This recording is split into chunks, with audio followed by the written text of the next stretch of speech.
Morning, guys. My name's Dan Poinsett. I'm one of the owners here at Creative Sound Solutions, also known as CSS Audio. We've got our wood shop up and running, mostly. There's still some finishing touches, but it's functional for now. So we want to get rolling with this. We want to do some cool projects, either for customers or just something that we're kicking around. Could be a potential kit in the future. But either way, it'll be something interesting to watch as we go through and design some of these speakers. So. The first one that we're going to do today is going to be kind of the bass module redo.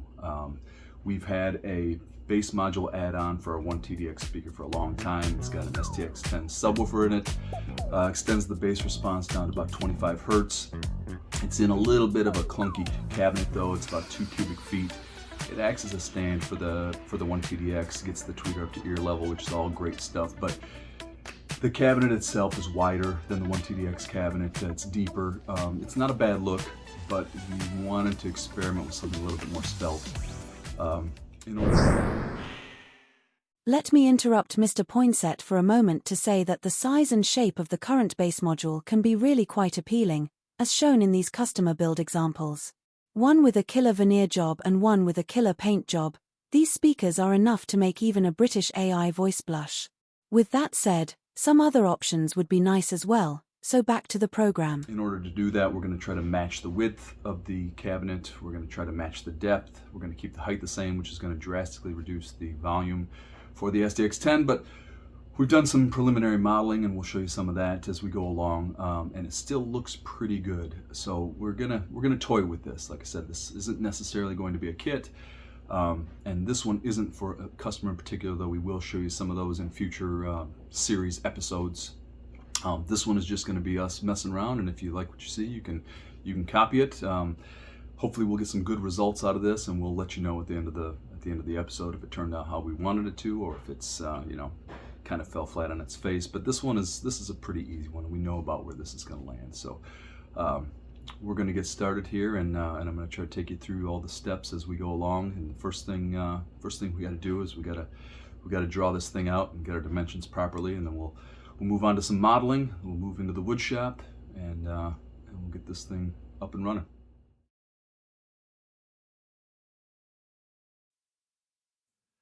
As mentioned before, we already met our sonic goals for this project with the original bass module.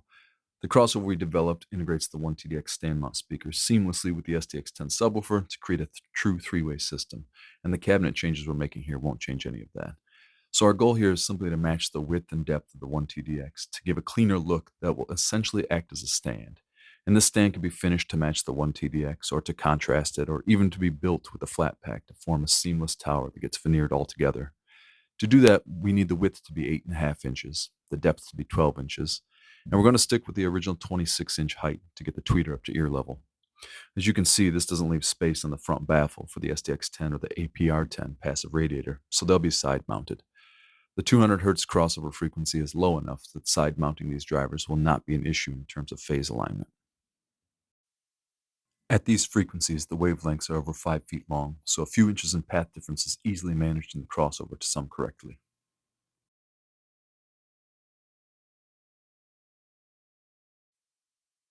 Next up, I'll make a quick model in Fusion 360 as a sanity check.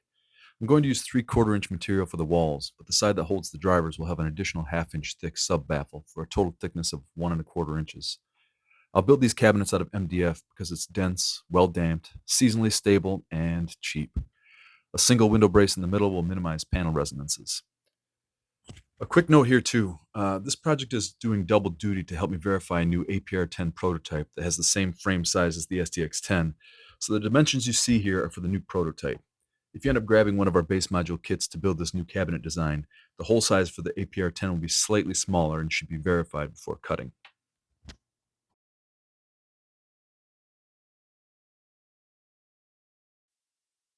Checking out the modeling simulation, you can see the frequency response of the original bass module in red with a very deep extended response and an F3 below 25 Hertz. If we load up the same drivers in our new smaller cabinet, which by the way turned out to be about 0.85 cubic feet or 24 liters of net air volume, we see an earlier, smoother roll-off with an F3 of about 29 Hertz. So this area from 21 Hertz to 35 Hertz, where the red curve is higher than the blue, is the output that we're sacrificing for the smaller cabinet. This could be a noticeable difference in a home theater setting if there were no dedicated sub, but for music only, there's very little content down in this region, and when you consider room gain, the shallow roll-off may integrate better into some rooms while maintaining in-room response below 20 Hz. Overall, this seems like an excellent option. So let's quit playing and get to work.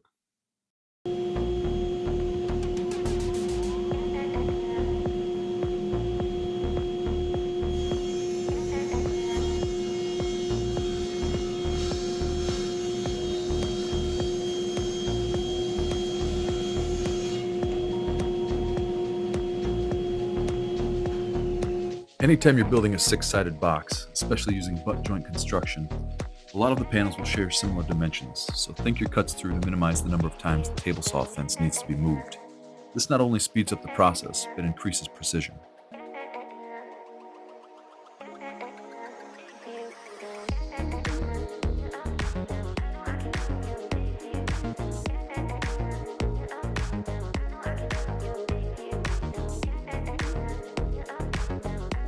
Since this is a one-off project, I didn't go through the added effort of cutting dados and altering panel dimensions to fit the dados. This makes the glue-up process a little tougher, so in addition to laying out the center of the holes that need to be cut, I'm also going to draw out where the braces will sit on the front and rear panels, just as a visual aid during assembly.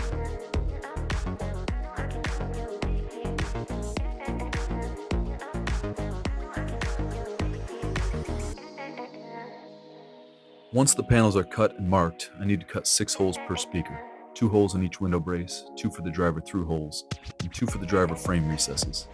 I'm going to use a plunge base router with a circle jig attached to cut accurate, clean holes in the panels. This method uses a pivot pin at the center of the circle, so it's important that the centerpiece to be removed remains stable throughout the cutting process.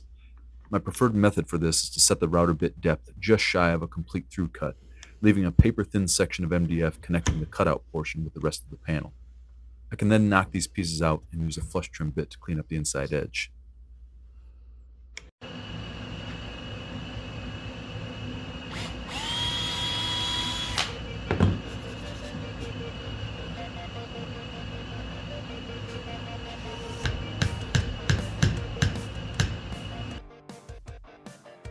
There are a few circle jigs available, and even some marketed specifically towards speaker builders, but we developed this one several years ago to have a couple advantages over anything we could find.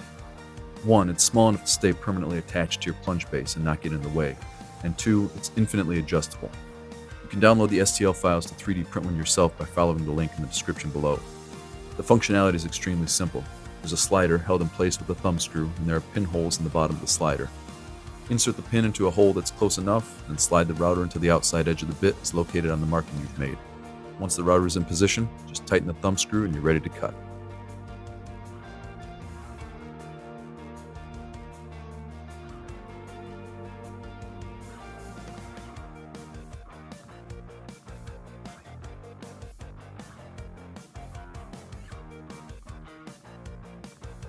Knock out the cutouts from the backside to minimize tear out.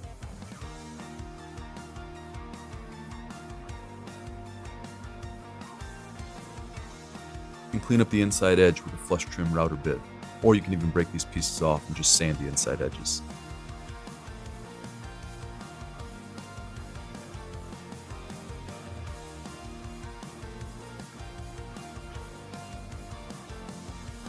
For the 1/2 inch thick sub baffles, I'm going to cut the holes the same way I did in the braces, by marking out their center points and using the circle jig to route out the holes.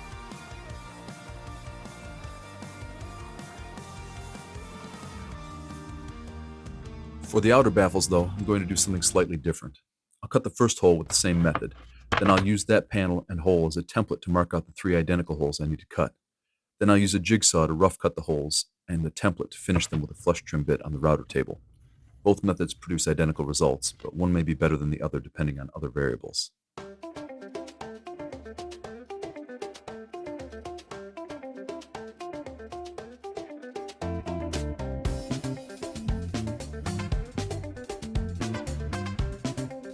A quick check to make sure my holes are concentric.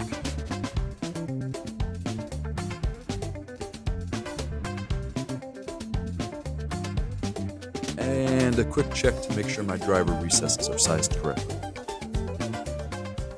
Then it's on to assembly.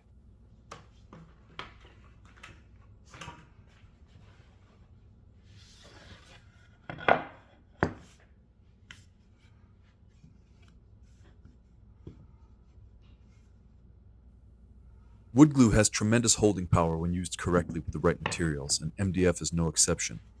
I'm making sure to spread the glue out evenly before mating panels, not because the joint will be any stronger, but because the thinner the layer, the less the panels will slide around while I'm getting them in place. I'm holding them tight enough to get a pin nail in which keeps the panels from moving side to side. These 23 gauge pin nails have no heads, so they apply very little clamping force, and they add no strength to the joint, but they keep the panels from moving when the clamps are applied, and they leave almost no trace on the surface.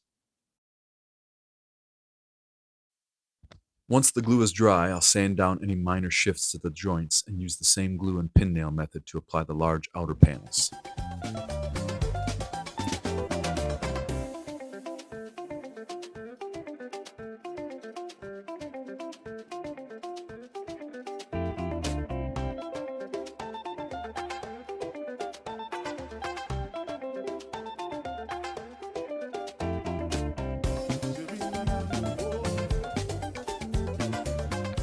Before anyone comments about this part, yes, I scrape glue with a chisel, but they're $8 for a pack of 4 different sizes from Harbor Freight, and they work great for this application, so totally worth it. For designs like this, I generally cut the outer panels slightly oversized, then trim down the edges with a flush trim router bit once the glue is dried.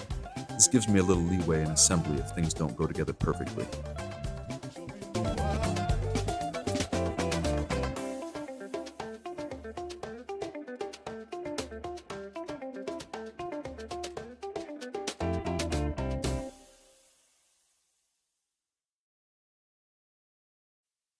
We'll let this glue dry, trim the last baffle on the router table, give the whole cabinet a quick sand with 120 grit sandpaper, and we've got a speaker box with square corners and flat sides, 2 of them in fact. These guys are all ready for veneer, which we'll start on now. I decided I wanted a black wood grain finish for these new base modules, something that could work with several different finishes on the 1TDX, because we've always got a few different pairs kicking around with different veneers. We've used paperback gray ash veneer in the past, and it has a nice consistent straight grain pattern that takes stain nicely, so this is what I decided to go with.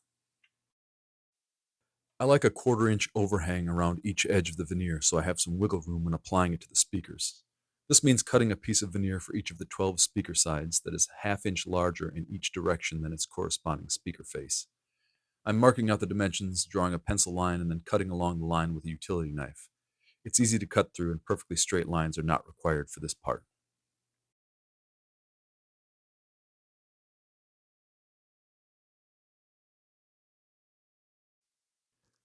I'm going to use the iron-on method, which works well with the paper-backed veneer. Just apply glue to the veneer and speaker, making sure to get all the way out to the edge on both items. It's critical that there is sufficient glue at the corners of the speaker where the veneer is more likely to pull away.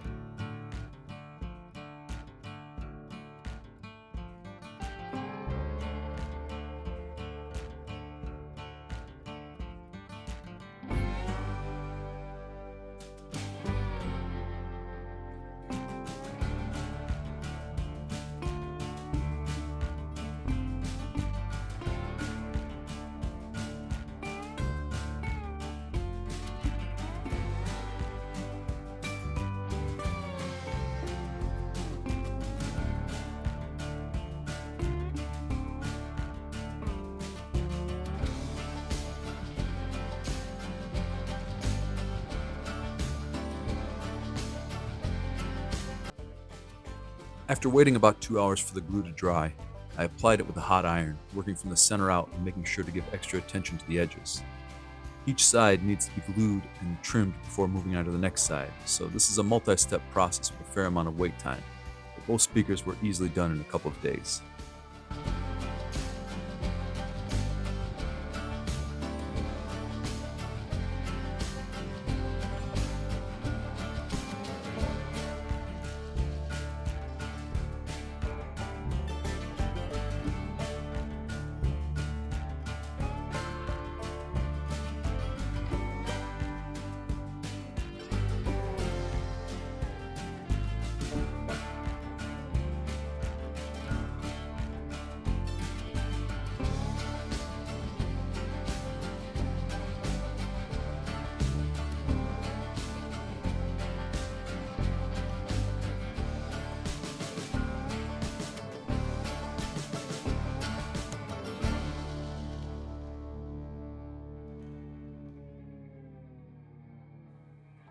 I'm using the same pressure and angles with the iron around the driver holes that I do around the edges of the cabinet. I don't want the veneer pulling up in this area either.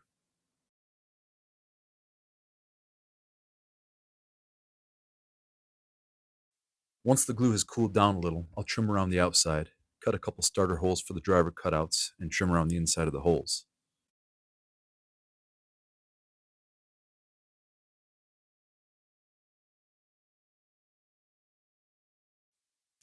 And here's what they look like with all sides complete. You may notice a tan-colored line at the edges of the veneer, which is the paper backing and just part of the look. In this case, we'll be staining black, so this will all get covered up, but I've also applied the veneer in an order that minimizes the visual prominence of these lines. I do the bottom first, then the back, then sides, top, and finally the front. With veneer complete, it's time to apply the stain. This stuff doesn't wash off easily, so I'm going to glove up.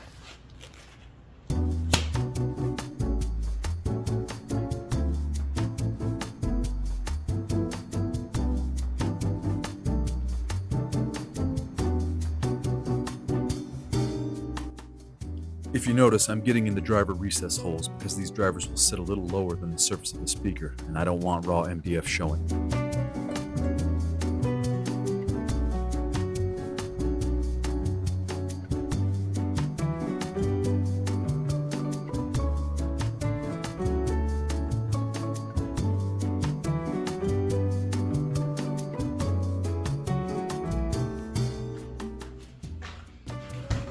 We're in the home stretch with our cabinets here. We've got the stain applied, and we're going to put a coat of shellac over top. This is the clear stuff.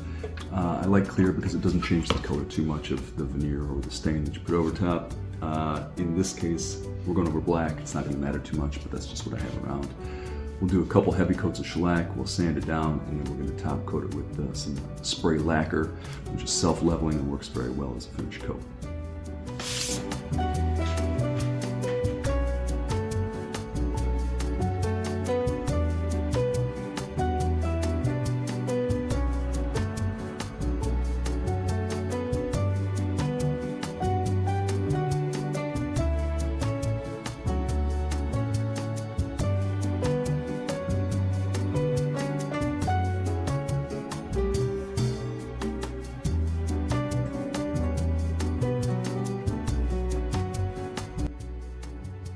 These are the standard binding posts we include in our Crichton series kits. They work well and they're easy to install.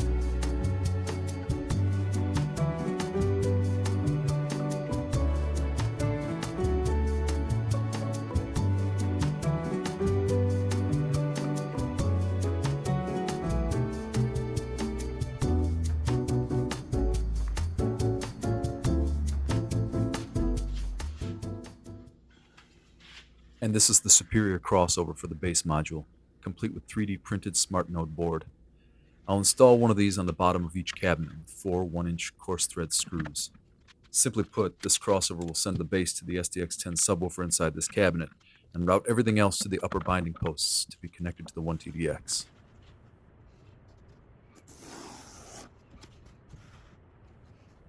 I'll cut the foam to fit the internal walls, but just slightly oversized so they will stay in place without adhesive. Note that the upper cavity for the SDX10 is without foam. This is to allow proper airflow to the pole piece vent on the back of the SDX10 motor, which just barely has enough space as is. I decided to add some hardwood outriggers to the bottom of the cabinet to visually connect up to the veneered 1TDX that will be sitting atop these base modules. I found a piece of canary wood that had some different tones, from light tans and browns to dark oranges and reds. I thought this would work well with a wide variety of veneers on the 1TDX.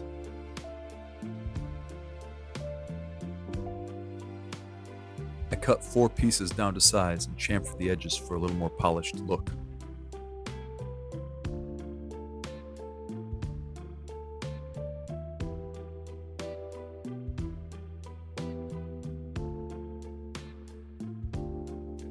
Then I drilled blind holes for the spikes and through holes to connect to the bottom of the speakers.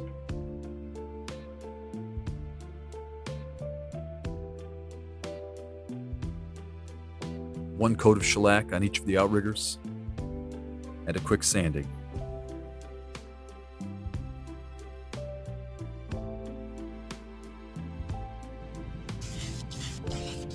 Then 1 coat of lacquer, and we're ready to mount.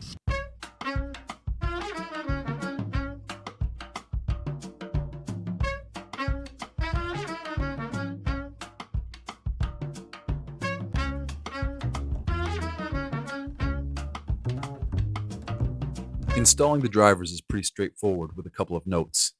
I'm mounting the SDX10 in the top of the cabinet for a couple of reasons. First of all, its giant motor won't fit in the bottom with those huge crossover parts. And second, even though 200 Hz is a pretty low crossover point, it's only a 12 dB per octave roll-off, so it will still have some audible output up to around 400 or 500 Hz. And I want these mid-range frequencies to be produced a little higher off the ground and closer to the 1TDX. You can see here that I've added 6 washers to the APR10, which equates to 270 grams of mass. After a few listening sessions though, I changed this to 9 washers, or 405 grams of mass, and the bass seemed to integrate better with the room. This ability to modify on the fly is one of the great things about passive radiators.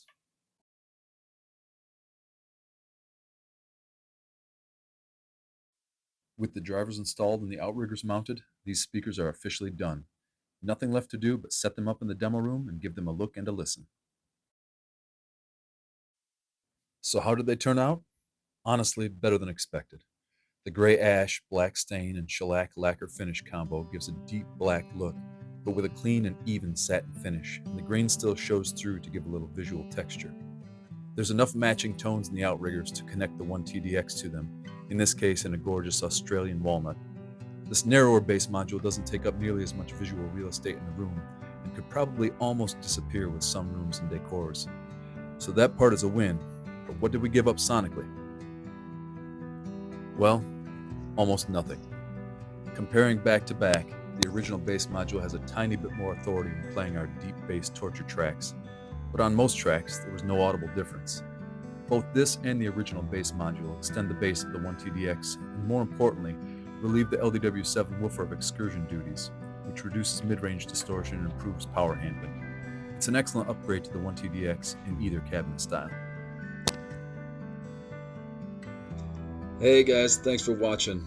Wrapping up this last bit from home, recording this in my basement to finish up the video. If you can, leave me some comments, give me some feedback on the video. Let me know if you want us to turn this into a kit, or if you have any other ideas for future projects. We're going to be building a lot of speakers and making a lot of videos. Thanks for watching.